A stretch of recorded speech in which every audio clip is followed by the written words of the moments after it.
I kind of just merged two stories for this segment, so that's what you'll see the title referencing, which is part one.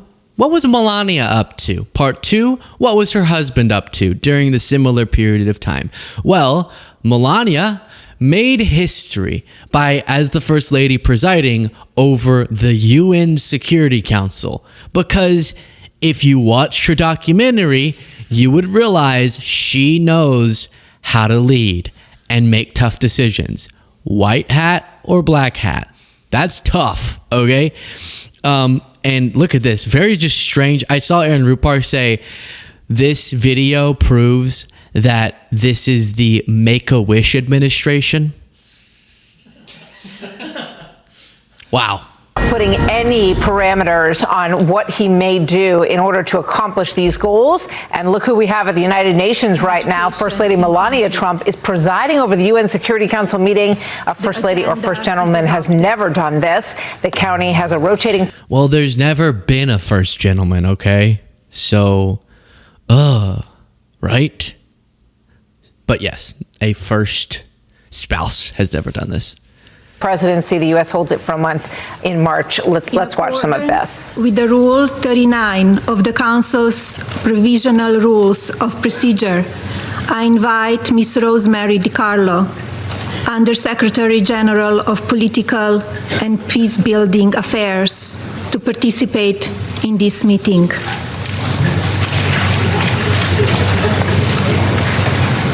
It is so... So why didn't you prepare? Because this is obvious that she's very unprepared. This is a big moment, Mel. You gotta prepare. She looks over, she's like, is this where you start? Oh no. All right, I'm gonna keep reading it. And I think this would have all been made better if she had just let out a quick, hoo-yah UN, right? Come on, Cole, let me hear it. Hoo-yah UN. Come on. Hoo-yah. Navy. That kind of sounds like UN. Decided. Just the quickest pause for the video amid all of this chaos. If you do appreciate these updates, please click the subscribe button, click the like button. Both of those are completely free, but subscribe is the most important to support what we do. Back to the video. The Security Council will now begin its consideration of item 2 of the agenda. I now give the floor to Ms. Rosemary DiCarlo. Thank you, Madam President.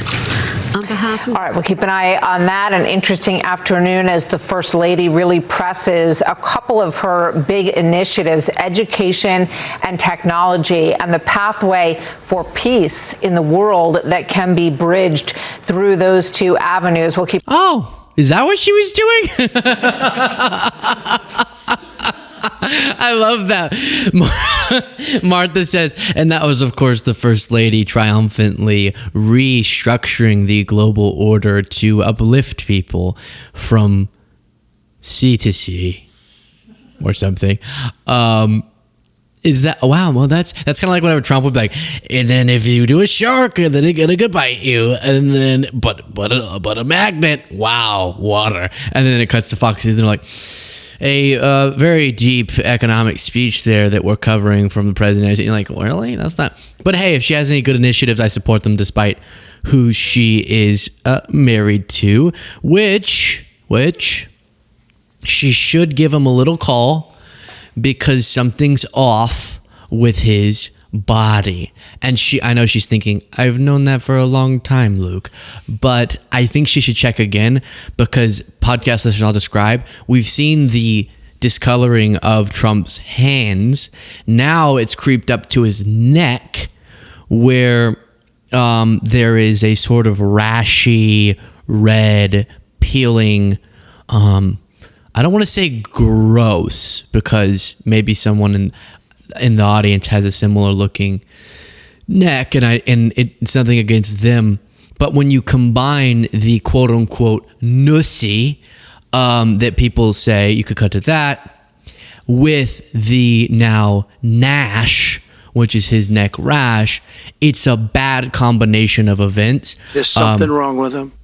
And then, of course, if you'll zoom in on that ear, we are continuing to study the way that his ear fully healed with not even a mark. It's pretty remarkable stuff. Aaron Parnas said if President Biden's neck looked like this, Fox News would be running 25th Amendment coverage non-stop. You know that's true. Listen, Jack, Jill got a little out of hand. At least Joe could convincingly say that. We'd be like, yeah, well, I think maybe. Trump could not convincingly say that. And then here you can see the combination of his hand and his neck. And you're just sort of thinking, what? What's going on? Aaron Report said Trump showed up with a new injury on his neck this morning, but his hand also still looks nasty. So you have that.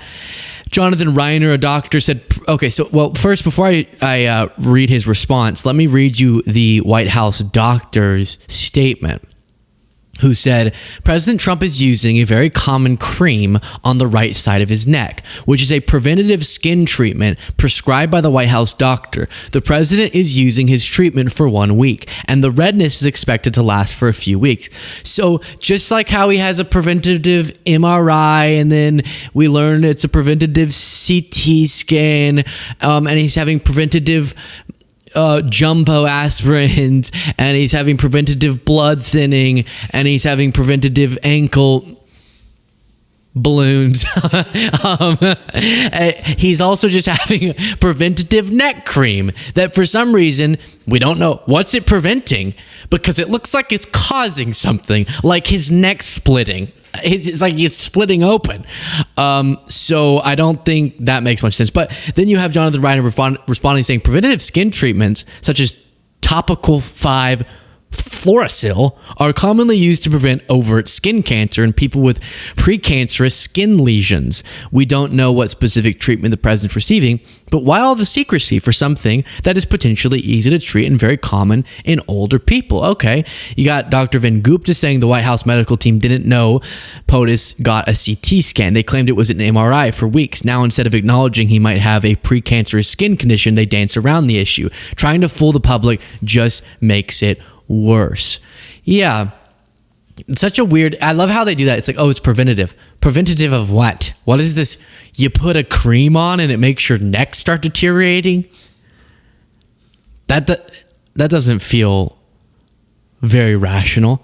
So a lot of visual problems going on there. I also saw, again, I forget where it was, but I don't have the photo, but one of the photos from his like makeshift situation room at Mar-a-Lago, he's sitting there, and this actually is what his face was doing.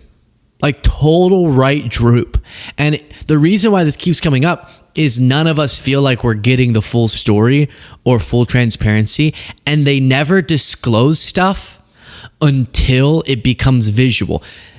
Now, we expected, and this was kind of the meme online, we expected for them to say this is also from vigorous handshaking, because that's been right and left hand what they've been saying about his hands. Maybe this is also from some different form of vigorous handshaking. We just don't know.